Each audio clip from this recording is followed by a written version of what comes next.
So what is happening with Bitcoin? Okay, it is really hitting a lot of resistance at 21,000. There was some talk last week and watching some of the other crypto shows that I watched that, oh, it might pop up.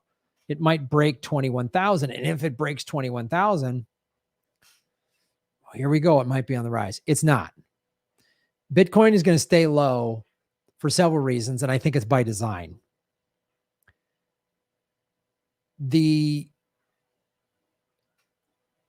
What is happening? Let me just. So as we see the Bitcoin price there, boom.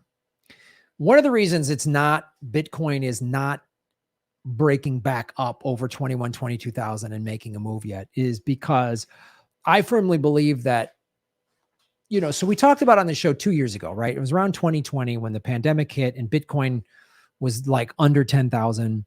That's when all the big institutional money started pouring into it. And people like Michael Saylor and Raoul Paul started to really wake up to what this was. Previous CEOs at various hedge funds and institutional investment who, 3 years prior were like, Bitcoin's a Ponzi scheme, were like all of a sudden opening up large positions of their portfolio in Bitcoin. So now they know what Bitcoin is. We've interviewed Max Kaiser on this show where he said, you can't change Bitcoin. Bitcoin changes you. The smart money people realize Bitcoin, you can't change it, buy it, control it. You can manipulate it a little bit, but you can't shut it down. There's no headquarters that you can arrest the CEO and it lives on the blockchain. It cannot be changed. It can't go away. The only way for Bitcoin to go away is if every single solitary owner of it all sold it on the same day and nobody bought it. Altcoins, as I've explained to you, are like stocks. They're like companies. They could go out of business. We saw that we talked about Terra and all of these other companies that have gone belly up, or they didn't have money to cover the positions. They leveraged themselves, meaning they had, let's say, $10 million in physical Bitcoin on their site, but they've lent out 30. They've done the same thing the corrupt banks have done. That's not the problem of Bitcoin. That's the problem of some of these exchanges. They didn't have the money to cover it. This is why I've been telling you why people like Crypto Casey have said, get your money off of the exchanges and get it on cold wallets. So what they're doing, and I've done videos about this several months ago, they're nosediving the whole economy for several reasons, but with regards to crypto, so that they can buy up. I believe Bitcoin is going to go lower, probably to 15 grand, maybe even as low as 13, so that they can buy it more. Imagine if you had 10, 50, $100 million to spend, the amount of Bitcoin you can buy, whether it's from 19 grand to $13,000, is huge, which means you can own large chunks of whole Bitcoins, right? So what's going to happen July 28th is when they do the GDP announcement every year.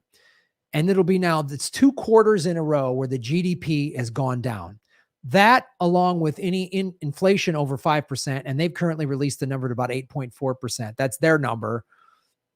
I believe it's way higher. I mean, when I go to the grocery store, it certainly seems like about 25 to 30%. They're going to say 8.4. Some indicators put it as high as 12%. The point is, anything over 5% in 2 quarters of GDP going down indicates a recession. So they're going to say it's an official recession. Okay, that's going to be on a Thursday. By that next Monday, you're going to start hearing big layoffs, big layoffs, big layoffs. Why the ruling elites want these big layoffs? Look at what's happened. Right?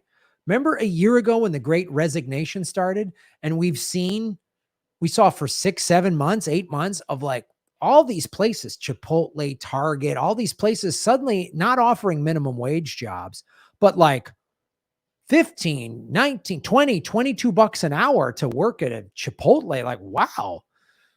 Well, that's not good for the CEOs and the ruling elites. They're looking forward to this recession.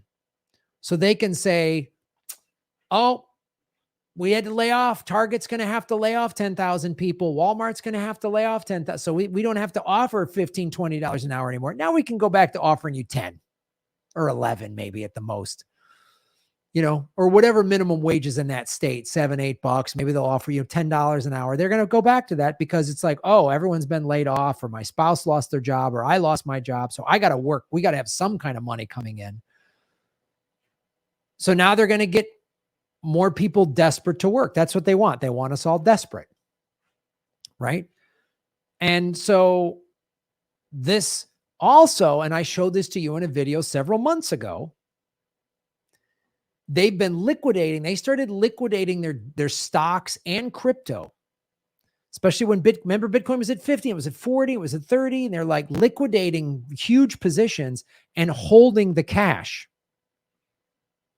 And that cash is waiting, because what is king in a recession is cash. So this is what they did in the housing crisis of 08. Some companies got wiped out, but the smart people liquidated and they kept all this cash there. And they are waiting for the housing collapse. You're going to start seeing when people start losing their jobs. I'm already seeing, just since the Federal Reserve announced the rate hike on June 15th, I've already seen in the last 3-4 weeks, more places go up for sale because people are like, oh. People can kind of sense the writing on the wall. So when more houses go on the market and people are losing their jobs and facing foreclosure, then these management companies, and they did this during the last recession, the last housing crash, and I've shown you videos, they bought up all these people facing foreclosure and the short sales, and then they rent them. They don't put them back on the market. They rent them. Their goal is to own everything. They're psychos. The other thing, and I did this in a segment last week, specific to Bitcoin and probably Ethereum. Ethereum is at like 1,000. It's way undervalued. Is if they can get Bitcoin like at 15,000, Ethereum at 700, 600, what that is doing, that is going to open up huge amounts. They can buy up so much stuff then. They can buy up so much stuff. So where is it? I was looking for this. Where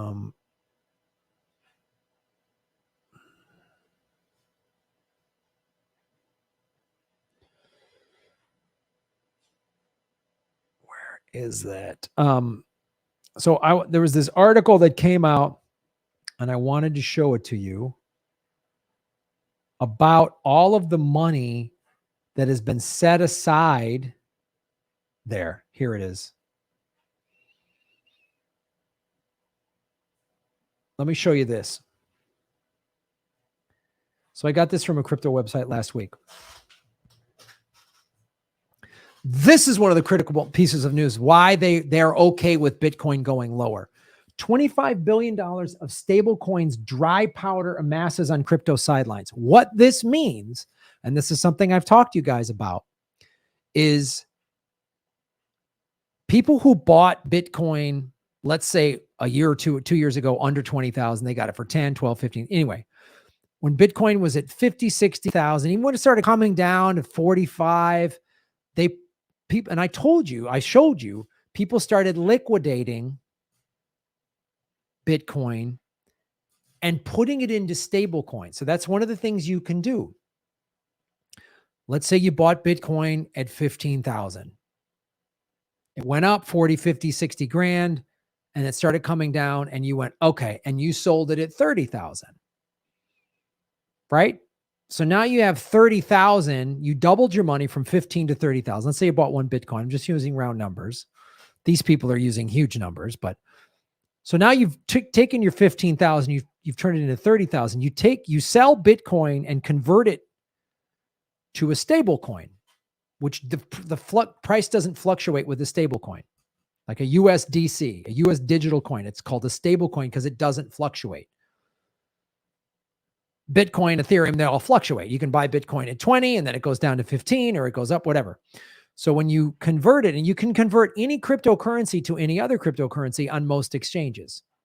The smaller, less popular coins like the Ray token that Rockfin uses, sometimes you have to move it to certain exchanges because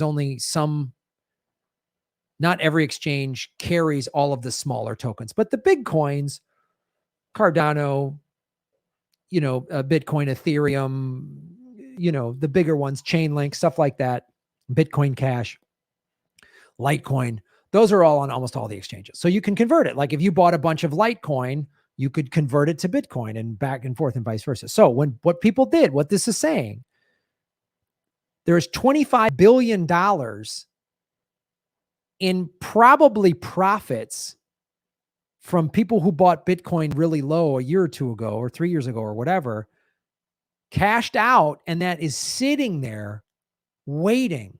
So when Bitcoin drops even further, it's been hovering between 19 and 21,000 the last couple of weeks, right? When it drops even further, this 25 billion is going to get unleashed.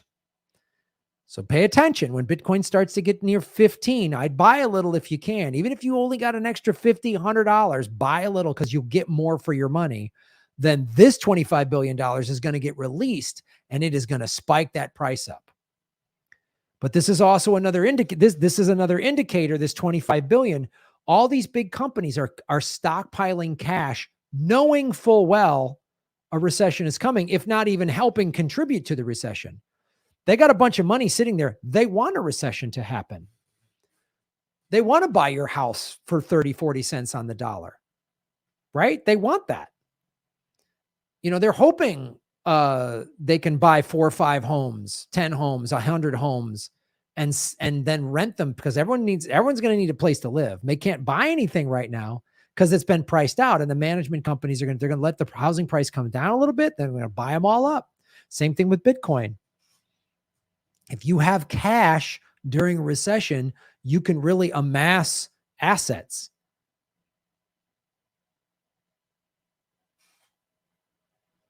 So I want you to follow the money and connect the dots and get the truth. So do what the ruling elites do, man. Hang tight, wait for the price to go down a little bit on Bitcoin and buy some up because they're going to then they're going to try to buy up as much as they can when it's as low as they can. And then they're going to drive it up. That's what they do, man. This is capitalist manipulation, man. So don't get burned. I got burned. I went through bankruptcy and foreclosure in 2010 because I trusted. I thought Obama was going to be better than Bush and he was going to. No. Obama gave more money to the banks than Bush did. He didn't prosecute anybody. And he let 6 million foreclosures happen. Some say the number is as high as 10 million. And he just sit there and let Wall Street and the banks just buy up people's homes. And that's what's been happening. And people like Kamala Harris and Steve Mnuchin and all of them, they're all part of it. They're all part of it. So that's why I've been trying to educate you guys on Bitcoin and crypto in general. But Bitcoin, it's digital gold. Save your cash, man, because the big recession is coming. And once they announce it officially, July 28th, then it's on. And most recessions last on average 16 months. So this one could be gnarly. Thanks for watching and supporting what we do. Shave your knuckles for justice. Boom.